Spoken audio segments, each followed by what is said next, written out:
Brisbane LIONSUp in Brisbane. They'll be hoping that everyone's projections for the Lion Cubs are right, that the upward curve stays on its positive trajectory.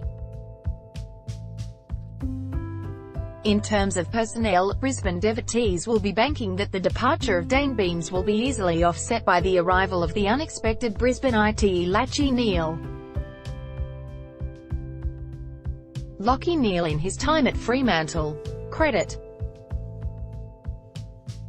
AAPCARLTON. Disturbingly or otherwise, a lot of the hopes for the Navy Blue are tied to one player, the one and only Patrick Cripps. It's probably as basic that the durable young gun doesn't succumb to severe bruising. After years of woes and incessant attention on Carlton's struggle to rise once again, Blues fans might be content with a season when they win 7 or 8 games and avoid ugly losing streaks to keep the Wolves at bay. Collingwood, more of the same please. For the club which arguably delivered the most eye-catching move up or down the ladder in 2018, 13th to 2nd, there will be dreams of keeping the party going. But expect the black and white faithful to be heavily emotionally involved in the fortunes of a specific lanky defender, Darcy Moore. Essendon. High on the list for any Essendon fan will be a better injury run for one of their most important and best players, Joe Daniher. However, ask any red and black diehard about what they're really hoping for this year, and the answer is probably pretty simple: a finals victory, of any variety. For the Bombers, the now 15-year wait for another 4 points in September, now one of footy's more stark droughts, is a growing burden. Focus of attention: Essendon's Joe Daniher. Credit Paul Jeffers. Fremantle. Few more goals please, and some scoreboard impact. Fremantle haven't had a single player kick more than 50 goals in a season since 2012, when Matthew Pavlich was in his halcyon days. So hopes were raised when former Demon Jesse Hogan found himself in the Freo fold during the AFL's player transaction period. Well, it's fair to say the partnership hasn't started too well in the Wild West. Geelong. That the 2019 version of Gary Ablett is somehow like the Ablett we saw in blue and white hoops at Geelong a decade ago. But we all know that's a bit much to ask. With elite players Patrick Dangerfield and Joel Selwood still dominating their list, maybe the emergence of Geelong's next gun youngster is among the biggest dreams for the Geelong faithful. Gold Coast. It's hard not to be cruel, but perhaps the biggest hope is closing the border at Tweed Heads to prevent any more players escaping south. Footy pundits who are in any way optimistic about Gold Coast in 2019 are tough to find. So to keep the suns shining, a somewhat stable season without too many beltings could be all that's worth asking for.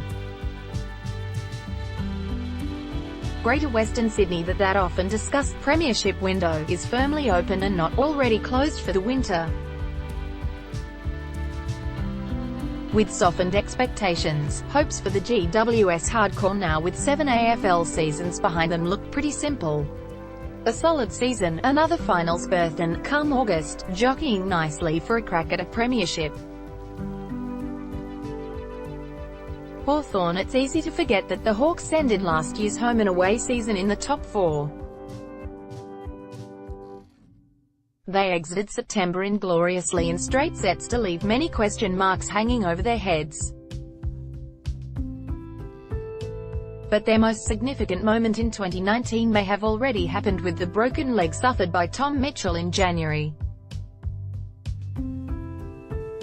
The Brown and Gold Army are hoping big time that Jaeger O'Meara, Chad Wingard, et al. Can ably fill the void left by the absent Brownlow medalist.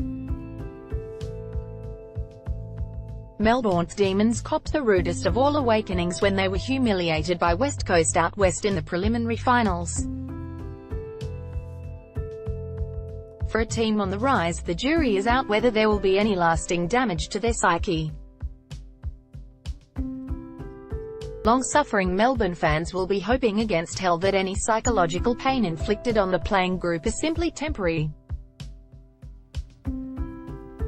North Melbourne. For a club with something of a bent for recycled products, players such as Jarrad Palek and Dom Tyson, the Kangas will be banking that their heavy investment in reuse principles will be more effective than Victoria's real recycling industry and the woes that currently beset it. Another strong year from Big Ben Brown will be a blessing too. Port Adelaide over at Alberton, they'll be hoping against hell to avoid a repeat of last year's late season slip after July. For a club which was arguably right in the premiership mix with their 11-4 record before it all went pear-shaped, maybe the secret hope is that new backup ruckman Scott Lysette brings a little bit of that magic AFL flag dust from the Eagles. Richmond. It's pretty simple. The biggest hope is probably that harrowing preliminary final loss to Collingwood is simply wiped from the memory bank. Just pretend it didn't happen. On the personnel front, the yellow and black are bound to be hoping that Boom recruit Tom Lynch doesn't even suffer a broken fingernail. St Kilda fans are naturally attuned to an existence of hardship and woe. But even for a naturally pessimistic bunch, even Saints devotees will be outwardly hoping that they've already seen the worst of 2019. Injury and welfare concerns for players have been flying their way. A couple of wins early in the season will shield coach Alan Richardson from some of the inevitable heat too. Sydney. It's a pretty simple hope that the naysayers and prophets of doom are wrong once again. It's a popular pick to send the Swannies on a non-finals trajectory in 2019. And we've been wrong so many times before. But maybe the hope is as basic as this, that the key bracket of players in their 30s, Josh Kennedy, Lance Franklin and Jared McVeigh and that ilk, keep on keeping on. West Coast. That last year's premiership wasn't simply a too good to be true dream. Not to worry, West Coast fans, last year's extraordinary Saturday day in September did actually happen. But there are some more precise hopes that vital players Nick Naitanui and Andrew Gaffey's back smoothly into their impressive premiership lineup. Western Bulldogs. Perhaps it's to stop any mention of the 2016 premiership.